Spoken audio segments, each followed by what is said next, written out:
Welcome back to our Fantasy Endgame community. Thanks for watching. You may have seen we did the perfect 10-team draft just a little while ago. Well, today we're going to show you the perfect 12-team draft. It is a little different. I know it doesn't sound like there's going to be a big difference, but the strategy is going to depend on your league settings, always the format, and of course what the people around you do. So I'm joining Chris today, and we're going to get through both the early and the late draft position to show you how your strategy might change based on what's going on. So let's get right to it. Draft is already underway. We've got the number 1 and 2 picks in the books, and no surprise, Christian McCaffrey and Dalvin Cook are taken. So Chris, you are number 3. You're on the clock. What are you going to do? You're going to go running back as expected, or is there a surprise up your sleeve? I'm definitely going to go running back. I talked about it in the 10-team draft, how I feel like running back is the ideal start. But in this format, 12-team, 2 running back, 3 wide receiver, 1 flex, 1 tight end, 1 QB. I think a single RB approach is better. Although double RB is also okay depending on who falls. So I'm definitely going to go RB here. I know I really want to take Saquon, but I know a lot of people are nervous about him. So I'm just going to stay more with consensus, and I'm going to take Alvin Kamara here at the 3, as it is full PPR. Yeah, I agree with that pick. I have Kamara as my number 3 running back and player as well.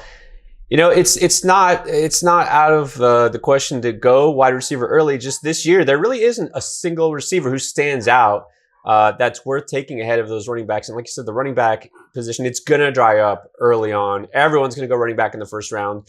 That doesn't mean you have to go running back, but chances are that's where the value is going to be, because wide receiver, there'll still be a bunch of good ones left. So now I'm on the clock here.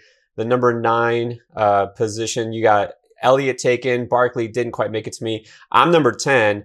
And so what running backs are left? Well, you have your questions between Aaron Jones, Austin Eckler. Those are the running backs we have next. If I talk about receiver, Tyreek Hill has been going. A lot of times you see him as the number 1 receiver off the board. Do I go Davante Adams? That's the question. I could take a wide receiver or the best running back. Like I said, coming back around in the turn, I'm guessing at least 1, if not 2, running backs will be taken by both those teams. So I'm going to secure the best running back available.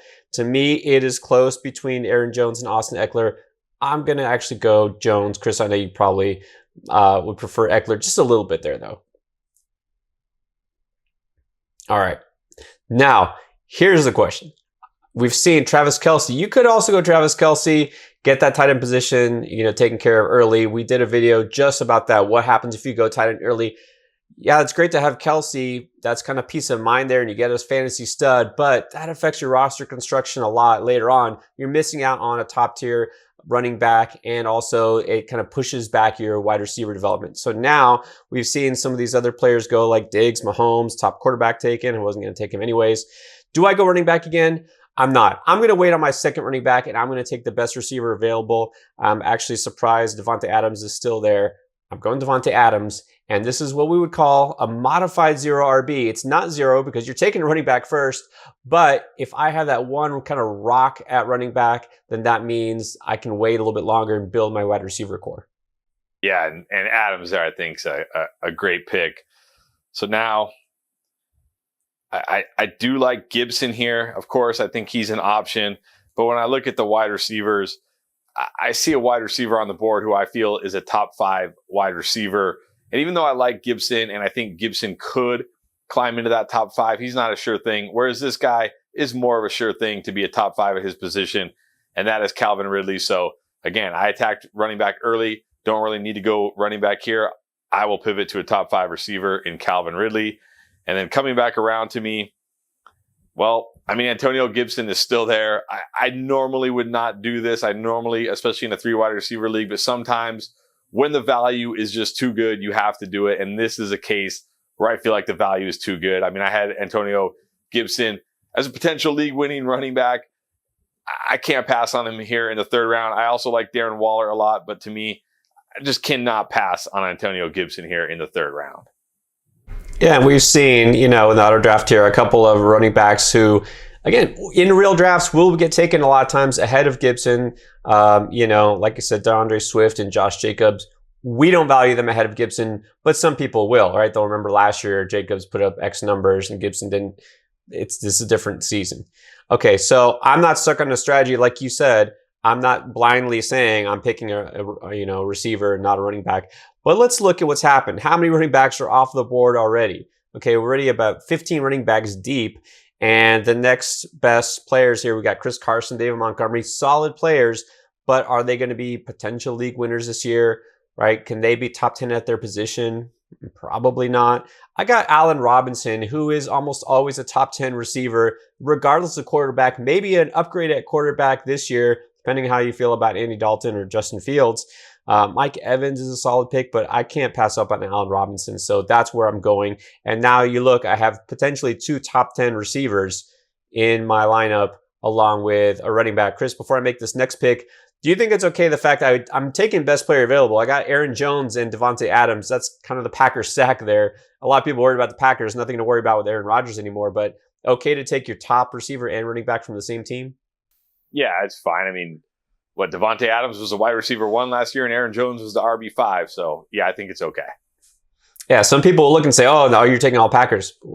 Is that a bad thing, right? Some people can, stacking, you think stack quarterback and receiver. Well, if you stack 2 players and they're both excellent players, then that's a good thing, actually. All right, and so now David Montgomery is gone. I don't love the running backs that are left. Chris Carson's my favorite, but is he really going to outscore guys like Chris Godwin, Cooper Kupp, CeeDee Lamb? I don't think so. I'm going CeeDee Lamb here, a guy who I have as a potential league winner also this year. Yeah, that's an incredible start for you there at the 10. So same thing here. We look at the running backs. I mean, they're okay, but none jump off the page. To me, right now, the picks are between Robert Woods and Cooper Kupp. I have Robert Woods just a little bit ahead of Cooper Kupp, so that's going to be the pick here. And I do need to shore up my wide receiver position, especially in a 3 wide receiver PPR league like this. And once again, just the running backs here. I mean, I do like Myles Gaskin, but I took 2 running backs early, so it doesn't really make sense for me to go a 3rd running back here when I need to start 3 wide receivers. So I'm going to flip over to the wide receivers here and take a look. I like Thielen. And then there's here's a guy that for some reason nobody's on, buried in the sleeper ADP, but that's Deontay Johnson, who I talked about in our league-winning wide receiver video. I love Deontay Johnson this year. Think he's got league-winning potential. Yeah, he's going to get peppered with targets. I think he is the wide receiver 1 in Pittsburgh. So always check your league's rankings. Also, the platform you play on, whether it's Sleeper or Yahoo or ESPN, CBS, whatever you use, the rankings are all different. And that affects how people draft. It shouldn't, but it does a lot of times. So you kind of have to scroll down and find the player that you think is the best. Don't worry about what the rankings say. Okay, so now I got my top running back. I got 3 really good receivers. That's important because this is a 3 receiver league we're talking about and full PPR. So those receivers, not as sexy as the running backs, but a lot less bust potential, and they're going to carry my team week to week. So I have 3 really good receivers. That doesn't mean I can't take a 4th, but let's see what's available. I'm not too crazy about what's left here. Then we got some guys with question marks. T. Higgins is a consideration. Running back, well, Gaskin. I do like Gaskin personally, not just the Dolphin fan in me, but I do think he's going to get a lot of targets. I think I can wait because that team next to me has 2 running backs already. Of course, the team 12 here doesn't have any running backs, so there's a chance he gets taken. But you know what? I do like T. Higgins enough that I'm going to take him so I can start him in my flex spot. And I feel like that's a higher floor week to week. And lo and behold, Myles Gaskin does get taken, but that's okay. If we look, these running backs, there's still enough value here. If I take a guy like James Robinson, Javonte Williams, or Mike Davis, there's some risk there. Chris, do I go safer with the James Robinson? Do I go Javonte Williams, who's got that upside, but a lot more risk? Or I know you like Mike Davis. What do you think? Well, you know what I say. Are you playing to win or are you playing not to lose? You got to play to win, right? You got to play to win. So I would take Javonte. You might struggle a little bit early in the season, but when he comes around in the second half, that's where you win championships. I've been on Javonte Williams. I do think Melvin Gordon is going to have a lot of value in the beginning of the season, but we know he's a free agent. By the end of the year, he's probably going to have that job. So yeah, go with Javonte Williams. I got 4 really good receivers and now 2 running backs I feel pretty good about. And if we don't go early at tight end, then you might as well wait. We always talk about that, right? Those mid-round tight ends, they're not going to do a lot for you. Yeah, those mid-round tight ends don't pay off very often. So, again, I mean, the running backs here, yeah, Mike Davis is okay, but he doesn't really move the needle that much for me. And there's a few wide receivers I really like here. I do need a flex play, and I think getting Chase Claypool in my flex is incredible. I think he's got a lot of boom potential this week, which is always good in the flex. And then it comes back around to me. And again, another one of my favorite wide receivers this year, Courtland Sutton, who I think's in line for a monster year. I know a lot of people are, on that Jerry Jeudy second-year breakout, but I think for as long as Drew Lock is a quarterback, that's going to be better for Courtland Sutton. And right now it sounds like Drew Lock. So I'm going with my guy, Courtland Sutton. Shore up get a little depth at the wide receiver position. Yeah, it's surprising to hear Drew Lock seems to have the edge right now. Of course, it's still early, but he might be the starting quarterback. He and Jeudy, I'm all about Jerry Jeudy long term, but he and Jeudy didn't connect a whole lot. I think Sutton's going to be the favorite target there, so I agree with that pick. All right, so now we can go all sorts of ways. We're talking about the perfect draft. Again, it depends on what's happening here. There's no perfect player to select at this spot in this round. It depends on your team build. I have 4 good receivers. I really don't need the depth there. There's plenty of guys I can still get. I can look at tight ends right here. I have the luxury of taking one of these. Is there a guy who really stands out above the rest? I don't think so. I really don't. Dallas Goedert, Mike Gesicki, they're all kind of, we just talked about that mid-tier tight end that's going to be okay week to week, not potential to win you a week. So I'm going to wait, and I'll get my third running back right now. Not going to get Melvin Gordon because I just took Javonte Williams. I actually am going to take a chance on a rookie. And now there's Trey Sermon and Michael Carter. I've been banging the drum for Trey Sermon all offseason, so I'm taking him. I have 2 rookies at running back now who both could be breakout candidates. Yeah, there's risk there. Tell me a running back that doesn't have risk. Okay, so now once again, I could go the exact same route and take another running back. I'll take one to build that depth there. Why am I not even talking about quarterback? Well, it's pretty obvious. You don't need to get a quarterback early. It's not going to be the difference maker for you. There's plenty of good quarterbacks in a single quarterback league, so I'm waiting.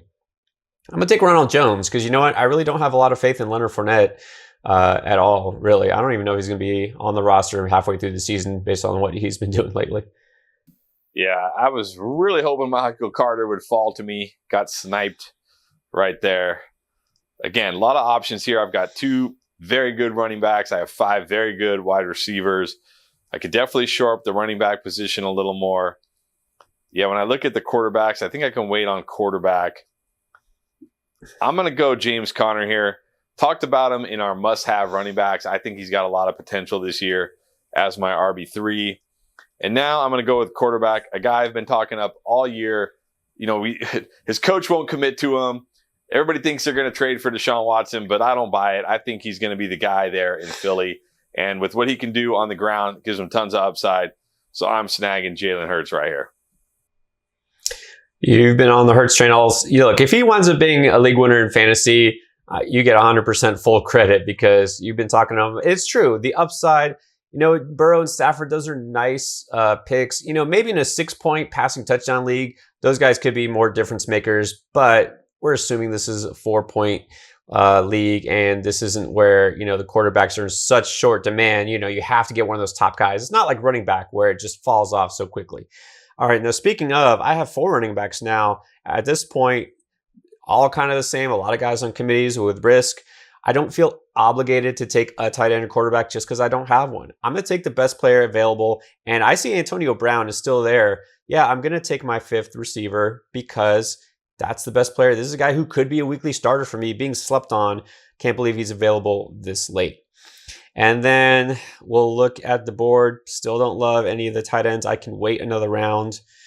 At quarterback, again, at this point, might as well wait. Now, in your typical 1 quarterback league, a lot of the players might not take 2 quarterbacks. Our auto draft here, we're getting a lot of double quarterbacks. But again, I'm just going to wait here. I'll take another running back. Since this is full PPR, right, Chris, we're playing full PPR. We want a guy who's going to be involved as a pass catcher. Okay, so I'm going to go with Nyheim Hines.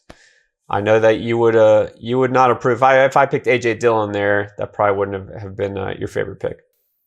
No, especially since you have Aaron Jones. Yeah, that's just handcuff move. We don't pick a handcuff for the sake of picking a handcuff. Yes. All right, I'm gonna I got my QB. Don't love any of the tight ends. There's some tight ends I like, but I can wait there. But you know what? I'm gonna give a shout out to our guy Stinger in the Discord. I'm gonna take his boy Darnell Mooney here. Probably should go running back there, but gonna go Darnell Mooney. Now I'm gonna come back to running back, and this is another running back I've talked about a lot that I really like, and that's Jamal Williams. Everybody just thinks DeAndre Swift's gonna get all the work, but Jamal Williams is good. He can catch passes. I think he's gonna have a significant role. Absolutely. Agree with that. Love the Mooney pick. But again, I already have Allen Robinson. I don't want it just all players from the same North Division. All right, now I'm going to strike at tight end because, well, only 3 picks left. And this is a guy I think could be a sneaky breakout pick at tight end, getting more popular because Michael Thomas apparently is done with the Saints. Who knows? They don't have no good receivers there. Who knows who the quarterback is going to be, but they got to throw to somebody, right? Sean Payton will figure out a way. I'm going with Adam Troutman. You're going to see his name a lot, especially if he makes some noise early in the season. All right, and then with 2 picks left, now I'm going to get my nice, safe quarterback. Not the most exciting, but Matt Ryan will get the job done. Look at the quarterbacks that are still left on the board. I could have gone with Tua. I know Tua is my boy. The upside pick there, but still, we'll play it safe for this draft. And if I want to make a move on waivers later, I still can because look at the quarterbacks that are left. Kirk Cousins, Tua Tagovailoa, right? Carson Wentz if he comes back. There's still options. Yeah, and I'm going to go tight end here because there is one tight end that I really like, and I don't want him to be picked before it comes back to me. And that's Gerald Everett of the Seahawks. A good pass catching tight end and a team that needed a tight end. So I think he's going to have a nice role there. And I'm just going to get a little more depth at running back with one more pick. Another running back I really like this year, Latavius Murray. I think what we're going to see from the Saints is a more run-heavy offense with Taysom Hill. And I think that means more work for Latavius Murray. Agree with that. Just talk about the Saints. That offense is going to look a lot different than what we're used to. And then speaking of depth at running back, again, could go either way. I'm going to get a guy who I think has a lot of upside if he stays healthy, and that's Rashad Penny. And that closes it out. So if we look at our draft board here, a little different style. Chris, you went with 2 running backs in the first 3 rounds, and I didn't take my second running back till round 6. Does that make one of them good and the other one not so good? All right, is it all about picking a specific strategy beforehand? Absolutely not, right? We had to go with what the board gave us because every draft you're in will be completely different depending on who the participant's in, the league format, the settings, all of that stuff. You have to pay attention. You can't go in thinking, I'm going to take a running back here, I'm going to take this guy here, because you never know what's going to happen. We're going to be here all offseason to help you win and crush your draft this season. All right, thanks for watching.